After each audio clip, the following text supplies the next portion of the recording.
అందరికీ నమస్కారం. శ్రీమతి రామానుజాయ నమః. నేను మీ గోపాల్ అయ్యంగార్.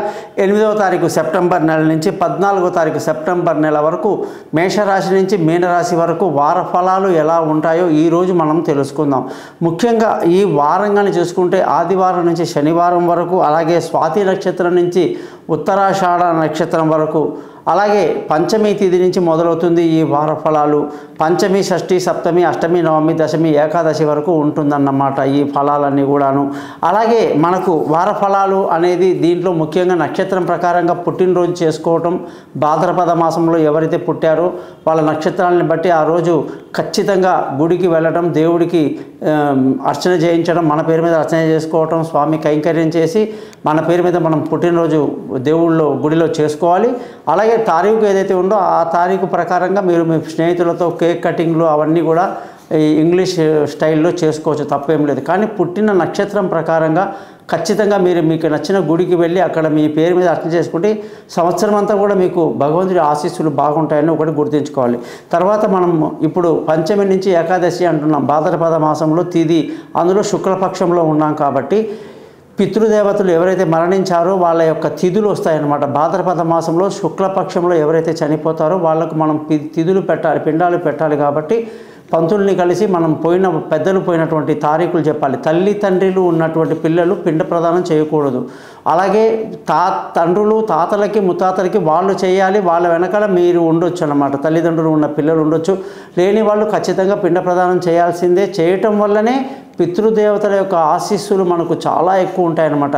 ఇవి నవగ్రహాల కన్నా, అష్టదిక్పాలకుల కన్నా, దేవుళ్ళ కన్నా కూడా పితృదేవతలు చాలా పవర్ఫుల్ అన్నమాట. సో వాళ్ళ యొక్క పవర్ ఉంటే బాగుంటుంది. అలాగే ఈ వారం గ్రహస్థితి కానీ చూసుకుంటే వృషభ రాశిలో గురువు, మిథున రాశిలో కుజుడు, సూర్యుడు బుధుడు వచ్చేసి సింహరాశిలో, శుక్ర కేతు గ్రహాలు కన్యారాశిలో, చంద్రుడు తులా వృశ్చికం ధనుసు రాశిలో, అలాగే శని కుంభరాశిలో, రాహు వచ్చేసి మీనరాశిలో ప్రయాణిస్తున్నారు. మరి ఈ గ్రహాల యొక్క స్థితిని బట్టి మనం ఈ వారం ఫలితాలు ఎలా ఉందో తెలుసుకుందాం. పరిహారాలు ఖచ్చితంగా ఫాలో చేయండి, తప్పకుండా మీకు మేలు జరుగుతుంది.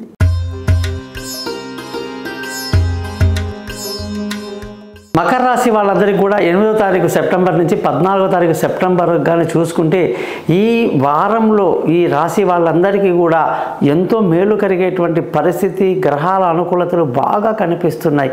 ఈ రాశి అధిపతి ఎవరండి? శని. ఈ రాశిలో ఎవరెవరు ఉంటారు? సూర్యుడు 2, 3, 4 పాదాలు ఉత్తరాషాఢ నక్షత్రం రూపంలో ఉంటాడు. అలాగే చంద్రుడు 1, 2, 3, 4 పాదాలు ఇందులోనే శ్రవణ నక్షత్రం పేరు మీద ఉంటాడు. కుజుడు ధనిష్ట నక్షత్రం 1, 2 పాదాలతో ఈ రాశిలో కుజుడు ఉంటాడు. ఈ ముగ్గురు కలిసి ఈ యొక్క శనికి ఒక రూపాన్ని ఇచ్చేటువంటి మకర రాశి అనేది చాలా గొప్పది. చురుకైన వాళ్ళు, బాగా కష్టపడతారు, అన్ని నిర్మాణ కార్యక్రమాల్లో పాల్గొంటారు. వీళ్ళు మేధావులు, వీళ్ళకు విశ్వాసం ఎక్కువ, వీళ్ళు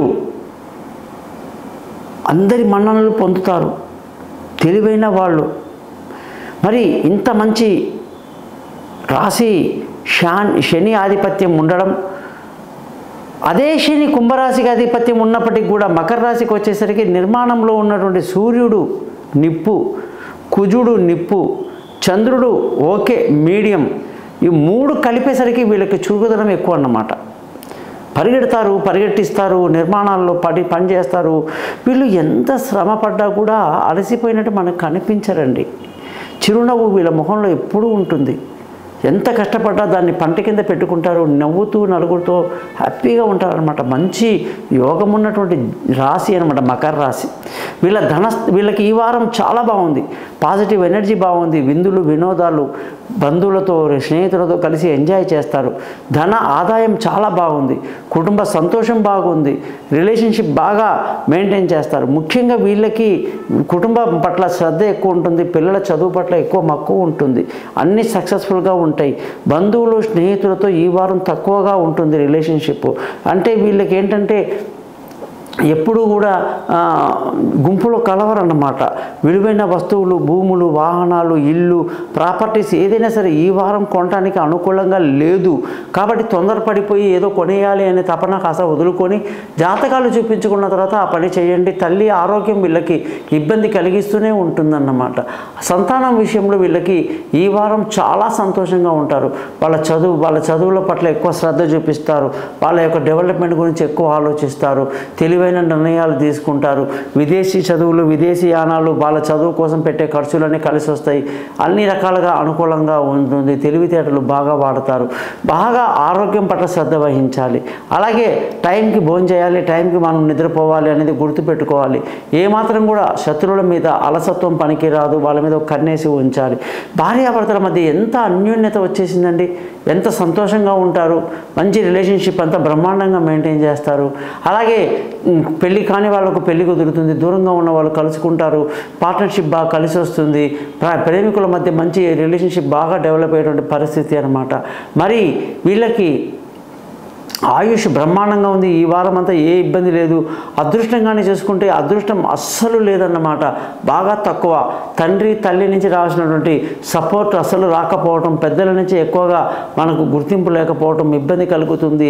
అదృష్టం బాగా తగ్గిపోతుంది అన్నమాట. ముఖ్యంగా తండ్రిని ఎదిరించేటువంటి పరిస్థితి కూడా రావచ్చు. అది మంచిది కాదు అని చెప్పేసి గుర్తుంచుకోవాలి. ఈ వారంలో ఉద్యోగం చేసే వాళ్ళకి ప్రమోషన్లు, ఇంక్రిమెంట్లు, పై అధికారుల ప్రశంసలు, ఉద్యోగంలో అత్యంత ఉన్నత స్థితిలోకి వెళ్ళడానికి అనుకూలమైనటువంటి గ్రహాలని కూడా ఈ వారం ఈ యొక్క మకర రాశి వాళ్ళకు కనిపిస్తూ ఉంది. వ్యాపారం చేసే వాళ్ళందరికీ కూడా వ్యాపారంలో బాగా నష్టానికి గురే అవకాశాలు లేకపోలేదు. మరి మకర రాశి వాళ్ళకి ఖర్చులు అధికంగా ఉండే అవకాశాలు కనిపిస్తున్నాయి. మకర రాశి వాళ్ళకి ఉద్యోగం మంచిదా, వ్యాపారం మంచిదా అని కానీ సమస్య కానీ చూసుకుంటే వీళ్ళకి ఉద్యోగంలో బాగా టాప్ పొజిషన్లోకి వెళ్ళిపోతారనమాట. ఉద్యోగం వీళ్ళకి ఎంత బాగా కలిసి వస్తుందంటే ఉద్యోగంలో లాంగ్ జర్నీ చేస్తారు. అందరి చేత మన్నలు అనుకుంటారు. పెద్దలందరూ శబాష్ అంటారు. వీళ్ళ యొక్క తెలివితేటలని బాగా ఓపికని వాళ్ళ సహనాన్ని బాగా మెచ్చుకుంటారన్నమాట. అటువంటి మకర రాశి వాళ్ళ యొక్క ఉద్యోగ స్థితి చాలా బాగుంటుంది ఎప్పుడైనా సరే. వీళ్ళకి వ్యాపారం అనేసరికి అప్ అండ్ డౌన్స్ కనిపిస్తాయి. ఒకసారి బాగుంటుంది, ఒకసారి బాగుండదు. అలాగే వీళ్ళకి ఎంచుకునే వ్యాపారం కరెక్ట్ అయి ఉండాలి, లేదా దెబ్బ పడిపోయే అవకాశాలు ఎక్కువగా ఉంటాయి అన్నమాట. సో ఇదంతా కూడా జాతక చక్రాన్ని చూస్తే మనం చెప్పవచ్చు. ఖర్చుల విషయానికి వచ్చేసరికి వీళ్ళకి ఏంటంటే ఖర్చులు బాగా ఎక్కువగా ఉండే అవకాశాలు లేకపోలేదు.